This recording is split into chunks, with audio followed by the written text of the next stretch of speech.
Hey everyone, I'm Aria and welcome to day 2 of Mini Winterfest, a series where I will be building a tiny home or community lot every weekday leading up to Christmas or Winterfest. So today I am building a Victorian home in Strangerville.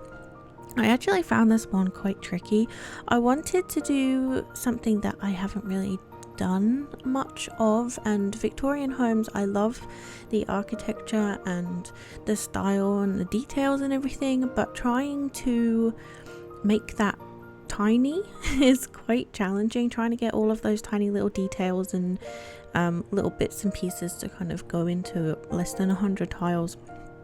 I've tried several times before and not really been very happy with the result, but this one I think I did okay. You have to let me know, but I'm pretty pleased with how it turned out. So I was thinking of, the different packs that I could use, trying to keep it limited as much as I could. So obviously Strangerville was one that I had to use because most of the build objects that we have are very kind of Victorian in my opinion. I don't know whether that's what it actually is, because I don't really know much about architecture, but that's kind of the look that I think it kind of gives off. So I definitely wanted to use Strangerville, and I thought that the paranormal pack kind of went okay with it too. So those are the two that I have used, and including the base game and the holiday celebrations pack. So when I was looking at the different worlds that I could build in, the fact that I was using Strangerville I thought would probably be best to build it in Strangerville. And it wasn't until I was doing, I think I just finished the voiceover and I was doing the editing for yesterday's video, that I realized that I hadn't used seasons as a pack for that build, but I had set it in winter, and I'd also built it in Windenburg but not used any of the get together items. So hopefully I can try and make sure that I am building in the correct world at least. So this one I have it set to summer, but I'm not using seasons. It's just kind of like a standard season that the game comes in Strangerville. And I thought, not everybody has Christmas if they celebrate, or Winterfest in the winter. So I thought, that Strangerville I don't think actually snows. I don't think I've ever actually played in this world in winter, so I'm not really sure, but I thought it was probably a good representation of not winter. And like, speaking for myself, I have Christmas in summer, so I thought it was a good kind of way for me to sort of show that, even though I live in Australia and this doesn't look anything like Australia, but it's fine. So I have used quite a lot of I think the red swatch of these Strangerville windows and doors, and I really like the blue and white kind of look, especially when it comes to like Christmas decorations. I quite like blue and white, as much as I also love like traditional red and green, as it has been my whole life for my family. But I wanted to go with the kind of blue and white because I like the look of that on like a Victorian house. I don't know why, it's just personal preference I guess. And so I wanted to create something a little bit different. So what I tried to do, that you can kind of see like a big tower in the back, when I was looking at a couple of different reference images, they had quite a few balconies all over the place, which I've included 2 in this one, not including like the front porch. But I couldn't quite get the tower to sit where I wanted it, like the grass roof. I always say that, I always call it a grass roof. The glass roof, I couldn't get it to sit at the height that I wanted, and I wanted it to be just a little bit higher. So what I did was kind of draw half a room, so it's not really an enclosed room, it's just like half walls, into the like above the balcony section, and then put the tower separately away from the house, elevated it to the height that I wanted the roof to be at, and then kind of dragged it across so that it looks like it's sat on the top of the half roof, but it kind of isn't, it's kind of hovering. just to give the illusion that there's like a little bit of extra wall space there. And I think it turns out okay. Unfortunately, every time I do any kind of structural work within this, like drawing the floor plan or anything, it kept on deleting, so I kept on having to put it back. So it does say that I currently have too many tiles for the tiny home, but that's because I have that huge tower, and when I go to delete it later, it is under 100 tiles, which is really good. I accidentally turned off my SweetFX filter at this point and didn't realize until, you know, I think it was like half an hour that I had it off for and didn't even realize, but it does come back on.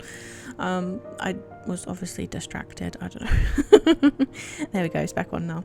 So I'm quite pleased with how the interior of this turned out. This one again is only a 1 bedroom, 1 bathroom, I'm pretty sure. And you know, I'm pretty pleased with it. This room in here, I really struggled with trying to get like the lounge layout, especially with the sofa and the tree. When I went to use some of the seasons trees before I kind of decided on limiting the packs down on this one, for some reason the trees that come with the season pack are so much bigger than the holiday celebrations one, and if you try and like resize it slightly, then the animations don't really line up properly. But this one, it kind of was very squishy. As you can see, the sofa kind of squashes into the tree, but it all still functions, thankfully. And you know, I really like the color swatches as it comes in. It only comes in 3 different colors, but I still think that that's really nice. I did consider carrying the blue and white theme onto the inside, but I quite liked the different colors from the paranormal pack, like the reds and the golds and the different kind of wood tones that all the items come in. So I thought I would just go with a different, you know, color theme. Not carrying on the outside into the inside. I just wanted it to look cozy and, you know, homey. So there is a full bathroom upstairs. It's more of an ensuite since the door goes from the bedroom into the bathroom. So when it comes to like you having friends or neighbors over, they do have to go through the bedroom. I don't remember whose video it was I was watching the other day, but they were talking about how it's really strange that you should probably have like a bathroom downstairs, or at least a toilet downstairs, because it's really odd if you have friends or family members over and, you know, they ask to use the bathroom and they have to walk through your bedroom to get to the bathroom. And I have to say I do agree. So I have been trying to put at least like a toilet or something downstairs just to kind of recreate that realism, but when you are, you know, limited on tile space, especially in a house that's got this much detail, trying to fit it in somewhere, it wasn't easy. And I think I have used up like all of my tile space in this house. So in the kitchen here, I've cluttered up this corner space quite a lot. I have alt placed pretty much every item, I believe, in this corner, so I'm not really sure. I haven't tested, you know, to see whether I take the other counter away, whether they will still use the corner counter, but from my own gameplay, I have found that if you alt place things over the top of a counter and they're not actually snapped to it, my Sims have still used them, so hopefully that is the case for other people. But if it's not and you find that you do have problems with that, then, you know, I'd appreciate it if you let me know. And then I can like stop doing that, you know.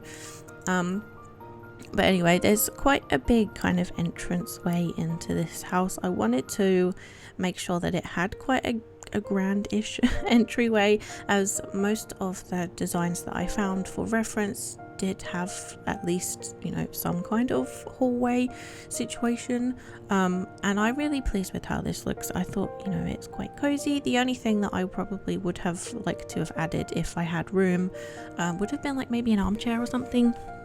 I think that would have been nice, just to sit and, you know, put your shoes on before you go out the door, that sort of thing. On the balcony upstairs, I have put a chess table. I didn't really know what to put out there. It wasn't really, it was kind of like a waste of space in a way.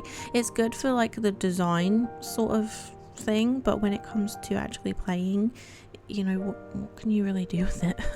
I did think about putting like maybe 2 chairs out there, but again, like nobody's really gonna, or nobody, my Sims wouldn't probably choose to sit out there. They'd probably choose to sit, you know, on the sofa or something. So I thought I should put at least some kind of activity out there just to make it usable in some way. I did use quite a lot of things in the bedroom too, but I have play tested it and it does work. The only thing that I was a little bit concerned about was them going through those double doors next to the bed being so close, but there's a little bit of clipping when the doors open, but it didn't seem to be an issue for them. They seemed to be able to walk straight through it, which I was really happy about. So that is pretty much all of inside done. I come back in a little bit later when I choose to kind of decorate with like actual Christmas decorations or Winterfest decorations. I wasn't going to initially. I was just going to put the tree and then, you know, leave it at that. Maybe do some lights on the outside and things. And then I kind of filtered and found all of these different things that I could put on the inside, so I went, you know, a little bit overboard maybe. But I remember as a kid, like not so much now, and especially not since I, you know, have moved and lived by myself. I mean, we sometimes put a tree up, but it's different here, you know, compared to what it was when I lived in the UK. But I remember, especially when I was younger, our house used to be like completely full. Every wall, every door frame, everything had some kind of decoration on it, and it was always like just so magical as a child. So I wanted to kind of recreate it, I guess, in this, and just add lots of different things, especially since, you know, this pack especially, I don't use it unless it's, you know, Winterfest or Christmas time in like real life. I don't really decorate my Sims houses when it comes around in the game in calendar, because I've got mine set to like I think I've got 2 weeks or a week set to a season, so every 4 sim weeks it's Christmas. So I don't bother like decorating their houses really, because otherwise, you know, it's up for maybe half an hour of my life and then it's like down again. So I usually just give them a tree and set the outside decorations, and that's about it. But we are on to the landscaping now. I didn't really know what to do with this one, because when it comes to doing tiny homes, for me, I like to build on small lots, so like a 20 by 15 or a 20 by 20. I think this is a 20 by 30, so it's not really that much bigger. It's only like an extra, you know, 10 on one side. But I did struggle with what to do with the landscaping, because I didn't really know, because, you know, these sorts of lots, especially up on the hillside where I've built this, there isn't that much landscaping in the world.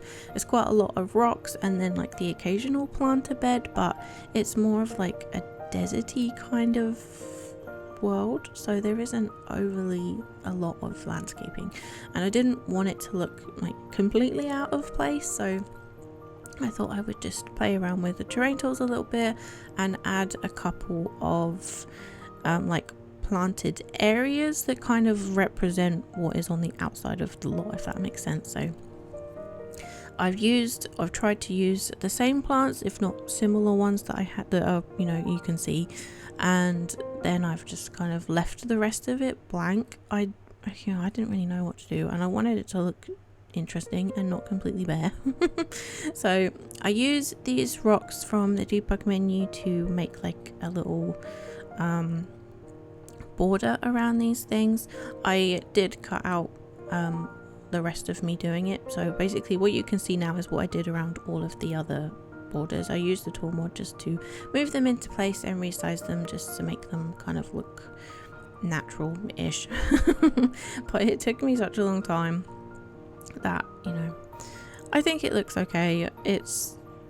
I was just really stuck. This is not my kind of preferred landscaping style.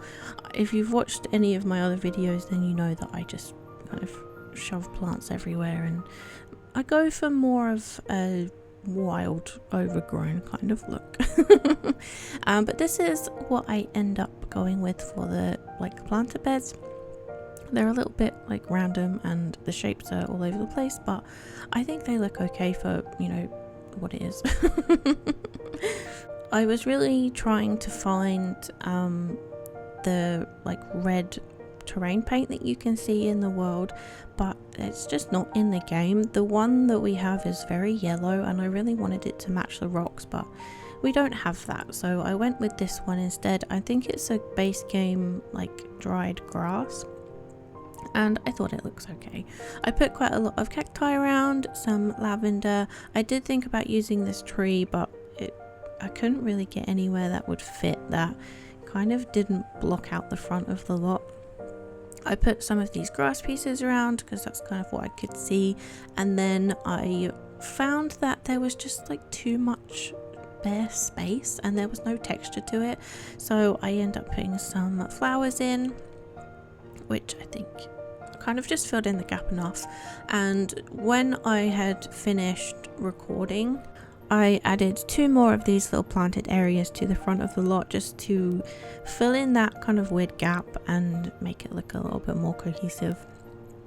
And I think it looks pretty cool. I'm quite pleased with it. So we are almost at the end of today's video, sorry. I'm just adding a couple more decorative pieces to the roof, and then we'll be on to some screenshots. So I really hope you have enjoyed it. Thank you so much for watching. It's on the gallery and the tray files will be on Tumblr as usual. If you have any suggestions or something that you would like to see throughout this month, then please let me know down below, and I will see you all tomorrow. Bye everyone.